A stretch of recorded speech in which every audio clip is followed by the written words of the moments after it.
here, and then the cerebellum. It's very, very characteristic of the cerebellum. The cerebellum's so cool. You see, like cerealy cheesecake, layer upon layer upon layer, whatever they call it, Danish, whatever. You probably don't remember that ad a few years ago. So that's what we're looking at here. It's just a cross section through, further back. And if you're thinking about this in 3D, which you should be doing, what you'd be looking for is maybe some sort of connection at some stage here of the peduncles. There's rostral, middle, and caudal, cerebellum, peduncles. You don't see them very obviously. You can see them. That's where the cerebellum's attaching to this region. So this is all in the pons. So you imagine what's happening in the pons. There's a lot of tracks moving through, a hell of a lot of tracks. Because all the information coming from the rest of the body is coming through here to the brain, and instructions to the brain is going back down to the rest of the body.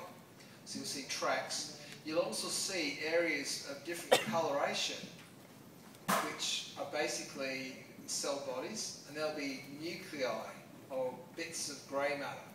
So remember, nuclei in the brain, ganglia outside the brain, but they're just basically bunches of cell bodies doing the same sort of function. We don't expect to know what the names are, just be aware that you'll have that sort of thing. And then the cerebellum on top, and in between them, this space here is actually the fourth ventricle.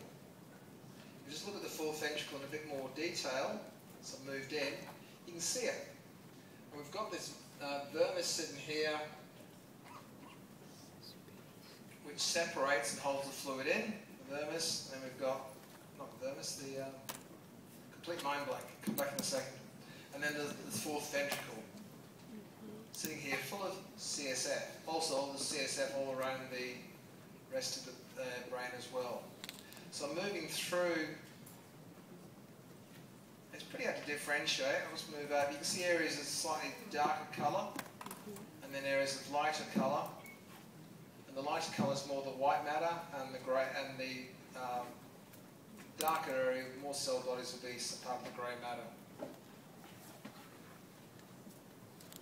Now we've got some transverse fibres. I'm going to come down to the bottom here.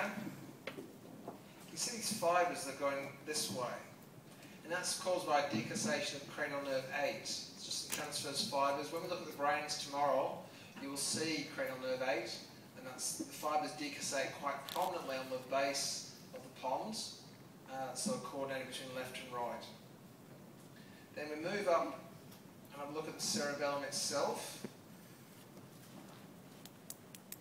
What I can see here, all these folds or layers are all the same. So we'll try to find a distinct area, say here.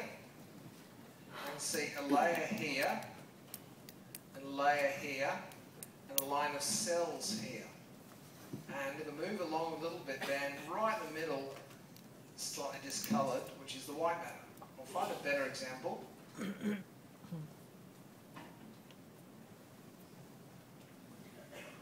Anywhere here, so we can see layer here, line of cells, layer here, and then the lighter coloured material in here.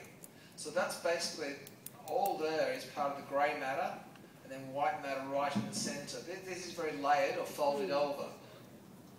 That's typical of the cerebellum, so you'll see the layers repeated.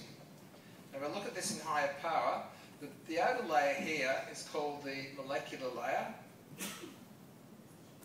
The inner layer here is called the granular layer, and there's a line of cells here, which are the Purkinje cells, very characteristic of the cerebellum. So let's show them in higher power.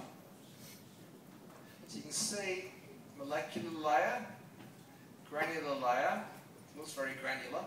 And these big cells sitting here, there's one there, there's one there, there's one there, big cell body. And they're the Purkinje cells, very characteristic of the cerebellum. Some structure, and if we move then underneath the granular layer, you can see this area here that is slightly lighter in colour. That's part of the white matter. So have a look at that, and that's all we need to see on that slide.